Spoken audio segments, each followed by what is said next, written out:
Very good morning दोस्तों, कैसे हैं आप सब। आशा करते हैं आप लोग बहुत अच्छे होंगे। दोस्तों, आज की इस वीडियो में हम डिस्कस करने वाले हैं रीनल फेलियर के बारे में। दोस्तों, जो रीनल फेलियर होता है वो मेनली टू टाइप्स का होता है। पहला होता है एक्यूट रीनल फेलियर, देन दूसरा होता है क्रॉनिक रीनल फेलियर। तो आज हम लोग डिस्कस करने वाले हैं क्रॉनिक रीनल फेलियर के बारे में। दोस्तों, ये जो एक्यूट रीनल फेलियर होता है वो सडनली कॉज होता है, मीन्स कि सडनली लिवर अपना फंक्शन करना स्टॉप कर देती है। उस कंडीशन को एक्यूट रीनल फेलियर बोलते हैं। बट यदि क्रॉनिक रीनल फेलियर मीन्स कि कोई भी किडनी की जो प्रॉब्लम्स है वो धीरे धीरे प्रोग्रेस होती है, उस कंडीशन को क्रॉनिक रीनल फेलियर बोलते हैं। तो चलिए स्टार्ट करते हैं डेफिनेशन के अकॉर्डिंग कि ये क्रॉनिक रीनल फेलियर क्या होती है। दोस्तों, बहुत सारी बुकों का कंटेंट हम आपके लिए लेके आए हैं। यदि आपको ये नॉलेजफुल वीडियो अच्छा लगे तो प्लीज़ लाइक ज़रूर करें। और दोस्तों, देखिएगा कि इस वीडियो में क्या बताया गया है कि जो मेनली डायबिटीज़ वाले पेशेंट होते हैं, मेनली जो हाइपरटेंशन वाले पेशेंट होते हैं, उनको उनकी जो किडनी होती है वो बहुत दिन नहीं चल पाती, क्योंकि जो डायबिटीज़ मेलाइटस है, जो हाइपरटेंशन है, ये प्रेशर पुट करते हैं किसमें, किडनी में, और किडनी जो है तो धीरे धीरे डैमेज होने लगती है। तो इसके ट्रीटमेंट और कॉजेज़ पे आप लोग ध्यान दें, जिससे ये पता चलेगा कि जो किडनी किस पे निर्भर करती है वो है कॉजेज़। तो चलिए डेफिनेशन में देखते हैं क्या लिखा है। Chronic kidney disease also called kidney failure, हम इसको किडनी फेलियर के नाम से भी जानते हैं। Describe the gradual loss of kidney function, इसमें जो किडनी का फंक्शन है वो लॉस हो जाता है। दोस्तों, किडनी का मेन फंक्शन क्या होता है कि हमारे ब्लड में जो भी टॉक्सिक सब्सटेंस होता है उसको रिमूव करके यूरिन का फॉर्मेशन करना, ये किडनी का मेन फंक्शन होता है। तो किडनी का जो ग्रेजुअल फंक्शन होता है, मीन्स कि जो मेजर फंक्शन होता है वो लॉस हो जाता है। और जब किडनी का फंक्शन लॉस हो जाता है तो बॉडी में जो ब्लड होता है उसमें टॉक्सिसिटी इंक्रीज होती है और उसके बहुत सारे कॉम्प्लिकेशन देखने को मिलता है। तो ऑल ओवर किडनी डिजीज़ में यही देखने को मिलेगा कि जो ब्लड में टॉक्सिसिटी इंक्रीज हो रही है और उसके साइन एंड सिम्टम्स देखने को मिल रहे हैं। तो नेक्स्ट डेफिनेशन के बारे में, chronic kidney disease chronic irreversible renal failure is a progressive reduction of function of renal। इसमें क्या होता है कि chronic irreversible renal failure जो किडनी होती है वो मीन्स कि हमेशा हमेशा के लिए ब्लॉक हो जाती है। यदि क्रोनिक रीनल फेलियर में एक बार उसके सेल्स और टिश्यू डैमेज हो गए तो वो पुनः जनरेट नहीं होते। मीन्स कि इरिवर्सिबल मीन्स ये होता है कि यदि एक बार उसके सेल्स और टिश्यू डैमेज हो गए तो वो दोबारा जनरेट या फिर दोबारा नहीं बनते हैं। Failure is progress reduction of function of renal, means कि इसमें होता ये है कि जो किडनी का फंक्शन है वो धीरे धीरे लॉस होता जाता है। जब किडनी अच्छे से प्रॉपर हेल्दी ही नहीं रहेगी तो वो वर्क क्या करेगी दोस्तों। देन इसके बाद हम डिस्कस करेंगे कि इसके कौन कौन से इफ़ेक्टिव कॉजेज़ होते हैं और ये कॉजेज़ क्यों किडनी डैमेज कर रहे हैं, इनके बारे में देखेंगे। तो अपना जो पहला कॉजेज़ है डायबिटीज़ मेलाइटस। जो आप लोगों ने सुना होगा दोस्तों कि जो डायबिटीज़ मेलाइटस होती है, इसमें जो पेशेंट होता है उसको बार बार यूरिनेशन फील होता है, मीन्स कि बार बार उसको वॉशरूम जाने की इच्छा होती है। तो ये एक मेजर कॉज होता है कि ये जो डायबिटीज़ मेलाइटस होती है ये प्रेशर डालता है हमारे किडनी में, जिससे किडनी जो है तो डैमेज हो जाती है। The most common cause of CKD क्या होता है, डायबिटीज़ मेलाइटस। जो ये डायबिटीज़ मेलाइटस है वो किडनी का सबसे बड़ा दुश्मन है दोस्तों। देन हम इसके बाद नेक्स्ट कॉजेज़ के बारे में डिस्कस करेंगे। नेफ्राइटिस क्या होता है कि जो नेफ्रॉन्स होते हैं दोस्तों, जो किडनी में समथिंग एक किडनी में 1 मिलियन नेफ्रॉन्स होते हैं। तो नेफ्रॉन जो होते हैं ये हमारे ब्लड का फिल्ट्रेशन करते हैं। तो नेफ्रॉन में यदि इन्फ्लामेशन या इन्फेक्शन हो जाता है तो इससे भी क्रोनिक किडनी डिजीज़ कॉज हो जाती है। Then obstruction of urinary tract, जो यूरिनरी ट्रैक है मीन्स कि किडनी हो गई, किडनी से यूरेटर से ब्लैडर, इनके बीच में यदि कहीं पे ऑब्स्ट्रक्शन बन रहा है, कोई सिस्ट बन रहा है या फिर आप पत्थरी के नाम से जैसे जानते होंगे रेनल सिस्ट, तो सिस्ट के वजह से भी ये कंडीशन आने का बहुत ज़्यादा चांसेस रहते हैं। नेक्स्ट कॉज है हेरिडेटरी, मीन्स कि जेनेटिकली यदि किसी के मम्मी पापा को था, बब्बा को था, तो इसमें भी जेनेटिकली इसका इफेक्ट पड़ता है दोस्तों। किडनी डिजीज़, यदि किसी भी प्रकार की किडनी डिजीज़ है, कोई इन्फेक्शन हो गया, यूटीआई हो गया, लॉन्गर 5-6 साल से यदि यूटीआई चल रही है, तो ऐसे कंडीशन में भी ये सीकेडी होने के चांसेस होते हैं। देन इन्फेक्शन मेडिकेशंस, इन्फेक्शन दोस्तों, यदि किडनी इन्फेक्शन है तो भी इसके बहुत ज़्यादा चांसेस होते हैं। और इसका मोस्ट कॉमन रीज़न दोस्तों मेडिकेशंस। यदि कोई पेशेंट को नहीं पता, यदि किसी पेशेंट को नहीं पता कि यदि मेडिकेशन लेने से किडनी में प्रॉब्लम्स नहीं होती, तो आज जान ले दोस्तों, यदि आप किसी भी पेन किलर, जैसे हो गया पेन किलर दोस्तों, आइब्रोफेन हो गई, एसिटामिनोफेन हो गया, मीन्स कि छोटे मोटे दर्द में जो यूज़ करते रहते हैं, तो उनकी जो किडनी है वो बहुत ज़्यादा डैमेज हो जाती है। यदि आप 6 महीने तक पेन किलर से ले रहे हैं तो आपकी किडनी में बहुत इफेक्ट पड़ता है। तो बहुत ज़्यादा जो मेडिकेशंस लेते हैं उनकी भी किडनी डैमेज होने लगती है। ऑटो इम्यून डिसऑर्डर, जो अपनी इम्यून सिस्टम होता है, कभी कभी जो अपना इम्यून सिस्टम अपनी बॉडी के अगेंस्ट ही वर्क करने लगता है, तो ऐसे में भी बहुत ज़्यादा चांसेस होते हैं। रीनल स्टोन हो गया दोस्तों, रीनल स्टोन मीन्स कि किडनी में यदि पथरी हो गया तो उस कंडीशन में भी ये भी इसका कॉजेज़ है।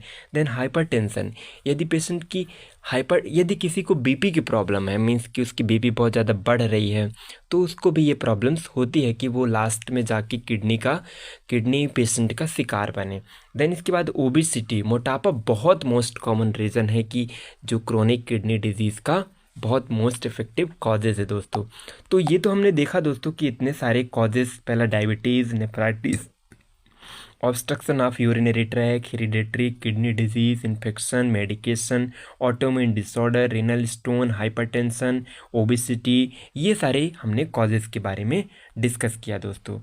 अब देन हम इसके स्टेजेस के बारे में बात करेंगे कि इसकी कुछ स्टेज होते हैं दोस्तों, जिससे ये पता चलता है, डॉक्टर पता लगाते हैं कि किस स्टेज में कितना किडनी डैमेज हो रही है। तो चलिए ये भी देख लेते हैं। पहला स्टेज है अपना कि kidney damage with normal GFR rate. GFR means दोस्तों ग्लोमेरुलस फिल्ट्रेशन रेट। तो क्या होता है कि 19 ml पर मिनट, मीन्स कि ये जो जीएफआर रेट होता है दोस्तों, यदि 1 मिनट में 19 ml का फिल्ट्रेशन हो रहा है तो दैट इज़ अ नॉर्मल। यदि 1 मिनट में 90 ml का प्यूरिफिकेशन हो रहा है तो that is a normal kidney. दूसरा जो सेकेंड स्टेज है वो है kidney damage with mild GFR rate. जो किडनी का इसका माइल्ड जीएफआर रेट कितना है, 80-90 टू 60 ml पर मिनट यदि प्यूरिफाई हो रहा है तो ये माइल्ड के अंदर आएगा। माइल्ड टू मॉडरेट में जीएफआर रेट कितना होगा, यदि 59 टू 45 मिलीलीटर मीन्स की ml यदि 1 मिनट में फिल्ट्रेट हो रहा है तो ये मॉडरेट के अंदर आएगा। ये मॉडरेट ए था, और ये तीसरा नंबर जो है दोस्तों मॉडरेट बी, इसमें भी माना जाता है कितना 14 टू 30 जो ml पर मिनट यदि प्यूरिफाई हो रहा है तो ये मॉडरेट बी के अंदर आएगा। और सीवियर की बात करें दोस्तों, सीवियर जीएफआर रेट का, तो 30 टू 15 ml पर मिनट यदि फिल्ट्रेट हो रहा है तो ये सीवियर के अंदर में आएगा। और किडनी जब फेल हो जाएगी तो 15 ml से भी कम जीएफआर रेट इसका दिखाएगा, क्योंकि बहुत ही लेस अमाउंट में इसका फिल्ट्रेशन रेट आ रहा है दोस्तों। यदि 15 ml यूरिन का फॉर्मेशन हो रहा है, उस कंडीशन में पेशेंट की किडनी पूरी तरह से उसकी डैमेज हो गई है, मीन्स कि वो यदि उसको ट्रीटमेंट करेंगे तो वो ट्रीटमेंट जहर का काम करेगा। उसके लिए एक ही उपाय है दोस्तों, फिर डायलिसिस करें या तो फिर किडनी ट्रांसप्लांटेशन। तो ये हमने स्टेजेस देखे दोस्तों। अब इसके बाद हम देखेंगे कि क्लिनिकल मैनिफेस्टेशन, इसके क्या क्या साइन एंड सिम्टम्स हो सकते हैं दोस्तों, क्योंकि साइन एंड सिम्टम्स बहुत ही मतलब ऐसे तरीके से होते हैं कि समझ में नहीं आता कि क्या हो गया है। सबसे पहले आपको देखने को मिलेगा सीवियर हाइपरटेंशन, पेशेंट को बीपी उसकी बहुत हाइपरटेंशन मिले, समथिंग 120/80 होना चाहिए, तो इसका समथिंग 150 के अबव इसका बीपी जाएगा। तो ये तो हो गया इसका हाइपरटेंशन, बहुत ज़्यादा हाइपरटेंशन दिखेगा दोस्तों। दूसरा है एडिमा। उसकी जो हैंड है, लेग्स हैं, बॉडी के आल पार्ट में बहुत ज़्यादा स्वेलिंग आ जाएगी। जो हमारे बॉडी के सेल्स है, टिश्यू हैं, वहाँ पे जो इंट्रासेल्युलर स्पेस है वहाँ पे फ्लूइड का एक्यूमुलेशन हो जाएगा दोस्तों। Then decrease GFR rate. अभी हमने इस स्टेजेस में जैसा कि पढ़ा कि जो जीएफआर ग्लोमेरुलस फिल्ट्रेशन रेट है वो भी डिक्रीज हो जाएगा। देन पेशेंट कोमा में चला जाए। कोमा में भी जाने का बहुत ज़्यादा चांसेस होते हैं, क्योंकि बॉडी में बहुत ज़्यादा टॉक्सिसिटी इंक्रीज हो जाती है, और टॉक्सिक ब्लड जब हमारे ब्रेन के कांटेक्ट में पहुंचता है तो उसमें भी बहुत ज़्यादा प्रॉब्लम्स क्रिएट होती हैं। देन हमारा नेक्स्ट क्लिनिकल मैनिफेस्टेशन देखा जाए तो ब्रीदिंग डिफ़िकल्टी, सांस लेने में प्रॉब्लम्स होती हैं दोस्तों। यहाँ पे लॉस होगा, लॉस ऑफ मसल स्ट्रेंथ। जो हमारी मसल की मजबूती है वो भी धीरे धीरे कम जाएगी। नोजिया, वोमिटिंग, बहुत ज़्यादा जी मिचलाएगा, वोमिटिंग, क्योंकि बहुत ज़्यादा टॉक्सिसिटी हमारे ब्लड में इंक्रीज हो जाती है। सीवियर एंजाइटी होगी, हाइपोकैलेमिया और हाइपरकैल्सीमिया। ये हाइपो मीन्स की जो पोटेशियम, हाइपोकैलेमिया और हाइपरकैल्सीमिया भी कॉज होता है, क्योंकि उस कंडीशन में हमारे ब्लड में या फिर हमारी जो किडनी होती है वो प्रॉपर तरीके से फंक्शन नहीं करती, इसलिए जो एलिमेंट्स होते हैं वो इंक्रीज हो जाते हैं। देन दोस्तों हम इसके बाद डिस्कस करेंगे डायग्नोस्टिक इवैल्यूएशन के बारे में डिस्कस करेंगे। तो दोस्तों डायग्नोस्टिक इवैल्यूएशन में क्या देखने को मिल रहा है कि हिस्ट्री टेकिंग, सबसे पहले हिस्ट्री टेकिंग करेंगे कि उसको पहले एक्यूट रीनल फेलियर था या फिर क्रॉनिक रीनल फेलियर है, उसके फैमिली में कुछ हो रहा है कि नहीं, इसकी सर्जरी वगैरह तो नहीं हुई, इसकी पहले क्या ट्रीटमेंट, ये सारी चीज़ें डिस्कस करना है। Then physical examination, all over उसकी बॉडी की फिजिकल एग्जामिनेशन करना है। देन इसके बाद USG अल्ट्रासाउंड टेस्ट कराना है, उसके ये पता चलेगा कि उसके जो किडनी है उसमें सिस्ट वगैरह तो, पथरी वगैरह तो उसका फॉर्मेशन तो नहीं हो रहा है। देन यूरिन सैंपल लेंगे, उसमें ब्लड यूरिया, नाइट्रोजन, क्रिएटिनिन, ये सारी चीज़ें टेस्ट होंगी। देन CBC मतलब कि कंप्लीट ब्लड काउंट के बारे में ऑल ओवर डायग्नोस्टिक इवैल्यूएशन होगा। देन उससे फाइंडिंग आउट निकलेगा कि इस पेशेंट का क्या करना है, मीन्स कि उसकी कौन सी डिजीज़ है, एक्यूट है कि क्रॉनिक रीनल फेलियर है, क्या है, ये फाइंड आउट करेंगे। देन इसके बाद मैनेजमेंट आता है दोस्तों कि इसमें कौन कौन सी समथिंग मैनेजमेंट किया जा सकता है। तो दोस्तों इसमें मैनेजमेंट में देखते हैं पहले एंटी हाइपरटेंसिव ड्रग्स, मीन्स कि उसको पेशेंट को हम लोग ने जैसा कि देखा कि बहुत ज़्यादा सीवियर हाइपरटेंशन है, तो हाइपरटेंशन को ट्रीट करने के लिए कुछ ड्रग्स दी जाएंगी, जैसे कि डायूरेटिक वो ड्रग्स होते हैं जो कि हमारे बॉडी से फ्लूइड को बाहर, जो हमारे बॉडी में फ्लूइड होता है एक्यूमुलेट हो जाता है एक्स्ट्रा फ्लूइड, उसको रिमूव करने के लिए ये एंटी हाइपरटेंसिव में इसकी डायूरेटिक्स दी जाती हैं। तो इसके एग्जांपल में ड्रग ऑफ चॉइस जैसे कि आते हैं फ्रोसामाइड, लेसिक्स, ये सारी ड्रग्स आती हैं। मैनेज ब्लड ग्लूकोज, जो ब्लड जैसा कि आप लोगों को पता है कि यदि पेशेंट को डायबिटीज़ है तो उसकी जो ब्लड में ग्लूकोज का लेवल इंक्रीज़ हो रहा है तो उसको भी मैनेज करना है दोस्तों। देन इसके बाद supportive medication for erythropoietin to build up red blood cells, जो किडनी एक हॉर्मोन्स का बिल्डअप करती है जो इसका नाम है इरेथ्रोपोइटिन, और ये इरेथ्रोपोइटिन क्या करता है कि RBC का प्रोडक्शन करता है। तो यदि ये RBC बनाना बंद कर देगा ये इरेथ्रोपोइटिन, तो हमारे बॉडी में ब्लड की भी डिफिशियंसी हो सकती है, इसलिए इसको सपोर्ट करने वाले मेडिकेशंस भी चलाने हैं। Maybe need to dialysis, इसका मेजर जो ट्रीटमेंट है वो डायलिसिस होता है, और यदि डायलिसिस भी पॉसिबल नहीं है तो फिर किडनी ट्रांसप्लांटेशन की प्रोसेस होती है दोस्तों। देन इसके बाद नर्सिंग असेसमेंट के बारे में बात करें तो क्या क्या हो सकती हैं। Assess the vital sign every 4 hours, patient की जो वाइटल साइंस है उसको असेस करते रहना है दोस्तों, और पेशेंट को लिक्विड वाली चीज़ें खिलानी है, क्योंकि यदि विदाउट प्रिस्क्रिप्शन की कोई भी ऐसा मेडिकेशन से नहीं लेना चाहिए। क्यों? यदि मेडिकेशन से ले लेंगे तो अपने बॉडी से टॉक्सिसिटी बाहर जा तो नहीं रही है बट अंदर आ रही है, तो ऐसे में ब्लड में टॉक्सिसिटी इंक्रीज हो सकती है।